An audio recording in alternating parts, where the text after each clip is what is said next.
वंदे मातरम। हाथरस में एक केस हुआ था, अगर आप लोगों को याद हो, अभी भी इतनी भागा दौड़ी में स्थितियां जैसी हैं सबको पता है। हाथरस के केस में एक बहुत बड़ा कांड था कि बच्ची की लाश को जलाया गया था और बच्ची का कहना यह था कि उसका रेप हुआ, उसकी जो स्टेटमेंट था। फिर उसके बाद 4 से 6 लोगों का अरेस्ट, आरोप, ये सब चला था। बहुत सारी राजनीति हुई थी, आपको पता होगा कि सिर्फ इस एक पर्टिकुलर जो इस हत्याकांड पर, रेप केस पर बहुत सारा बवाल हुआ, मीडिया से लेके सब लोग गए थे। लेकिन उसके बाद क्या हुआ, कहानी छोड़ दी, अगर आपको याद हो, क्योंकि कोई नहीं दिखाएगा, बहुत बड़े बड़े दूसरे मुद्दे आ जाते हैं।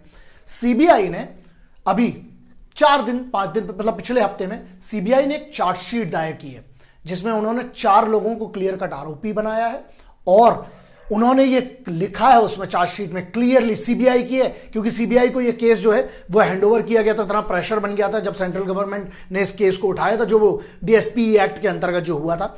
और वहां पर एक बहुत बड़ा बात ये आ गई कि बच्ची का बलात्कार हुआ था, ये सीबीआई की चार्जशीट में लिखा गया है। यहां एक तो ये मैटर हो गया, कानूनी जो एंगल है वो चलता रहेगा, उसका एक समय है, अवधि है।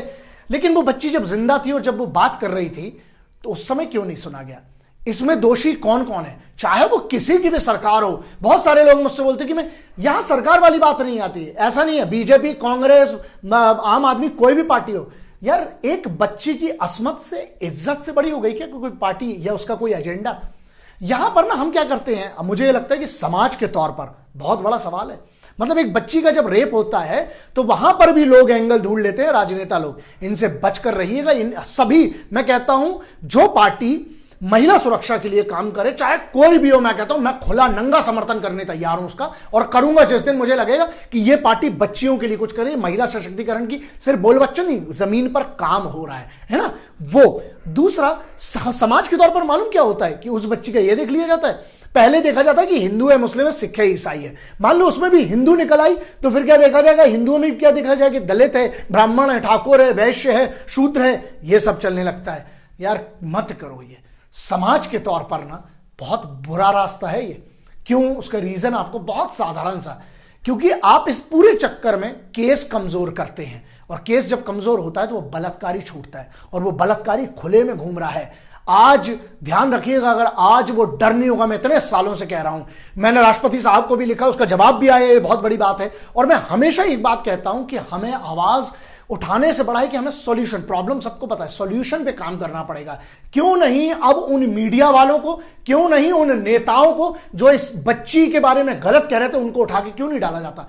क्यों नहीं सुप्रीम कोर्ट एक ऐसा जजमेंट लेता है जहां इन लोगों को नंगा करके एक सजा कानून के तौर पर, इन बलात्कारियों को ना या तो लिंग कटना चाहिए, पब्लिकली इनको टांगा जाना चाहिए। लेकिन क्यों समर्थन क्यों नहीं मिलता? ऐसे बात का आप विरोध क्यों करते हो? और जो इसका विरोध करते हैं वो कितने सगे हैं देश के लिए, बेटियों की सुरक्षा के लिए, इसके लिए सोचिएगा जरूर। इसमें राजनीति होने लगती है, उस राजनीति से बचिएगा, क्योंकि आज अगर वो बलात्कारी छूटता है तो कल वही बलात्कारी जो है ना, आज कल हो सकता है आपकी मेरी बेटी पर भी हाथ डाल सकता है। उस समय आप क्या करेंगे? उस समय फिर आप चुप रहिएगा, क्या फर्क पड़ता है साहब?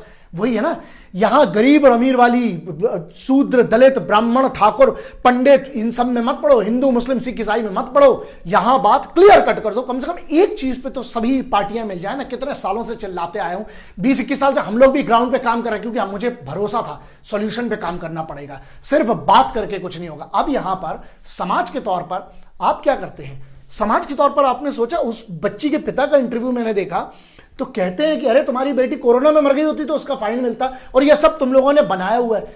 यार उस बाप पे क्या गुजरी होगी? और ये कौन लोग हैं, ये कौन ऐसे व्यक्ति हैं जिनके अंदर जमीर नाम की चीज नहीं है? हमें यह समझना पड़ेगा कि समाज के तौर पर हम कहां जा रहे हैं।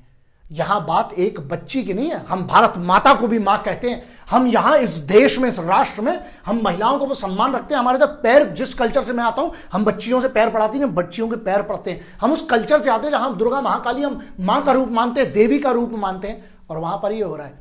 तो समाज के तौर पर हम और आप जिम्मेदार क्या है? कहीं आप मीडिया के बनाए हुए कुछ मुद्दों पर तो नहीं भटक रहे हैं? कहीं आप राजनेताओं के और राजनीति करने वालों के उस इल्यूजन के जाल में तो नहीं बहक रहे हैं? बात यहां कांग्रेस, बीजेपी, आम आदमी, समाजवादी, यहां पार्टियों की नहीं है। बात यहां यह है, आप इन सब की छोड़ दीजिए, आप एक नागरिक के तौर पर क्या करते हैं इन मुद्दों पर? क्या सिर्फ 2-4 व्हाट्सएप यूनिवर्सिटी पे पढ़कर फॉरवर्ड करने के बाद आपको लगता है कि सब कुछ सही है?